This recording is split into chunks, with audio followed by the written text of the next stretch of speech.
જખાઉ માછીમારો ઘણા સમયથી અહીંયા કને હેરાન પરેશાન છે. યુદ્ધના માહોલમાં માછીમારી બંધ થઈ ગઈ. સરહદી વિસ્તાર જે બોર્ડરી વિસ્તાર છે એના કારણે યુદ્ધ સીઝ ફાયર થયું, યુદ્ધ વિરામ થયું 10 મેના રોજ.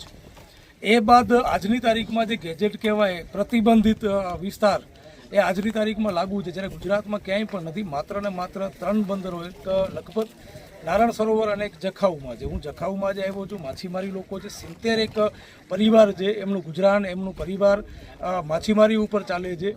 અને ભુજમાં જે ફિશિંગ અધિકારી બેસે છે એ આ ભાઈઓ એમ કહે છે કે અમે જ્યારે પણ જઈએ ત્યારે હોતા નથી અને ફોન ઉપર કોઈ જવાબ આપતા નથી. આ લોકો ગાંધીનગર ગયા, ત્યાં કને ગાંધીનગર કમિશનર પાસે ગયા તો કમિશનરે કીધું કે અમારી પાસે કોઈ રજૂઆત આવી જ નથી. માત્ર ભુજમાં જ રજૂઆતને રોકી દેવામાં આવી એવો આ લોકોનો ફિશિંગ માછીમારોનો ક્લિયર આક્ષેપ છે. અને હું પણ તંત્રને કહેવા માગું છું કે કોઈ ગરીબ માણસને આવી રીતે ન દબાવો. આ કોઈ પાકિસ્તાનથી આવેલા લોકો નથી, આ ભારતના નાગરિકો છે, કચ્છના લોકલ લોકો છે.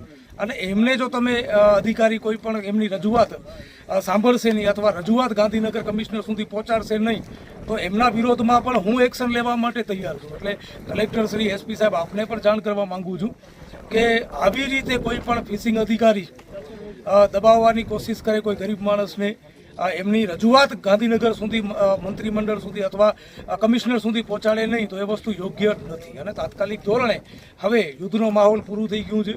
આમની રોજીરોટી જે ચાલુ કરવામાં આવે, ફિશિંગનું કામ ફરીથી પાછું ચાલુ કરવામાં આવે. અન્યથા આ ફિશિંગ અધિકારી જે ભુજમાં બેસે છે મેડમ શ્રી, એમની ઓફિસ આગળ ચોક્કસ અમે ધરણા કે ઉગ્ર આંદોલનની પૂરેપૂરી અમારી તૈયારી.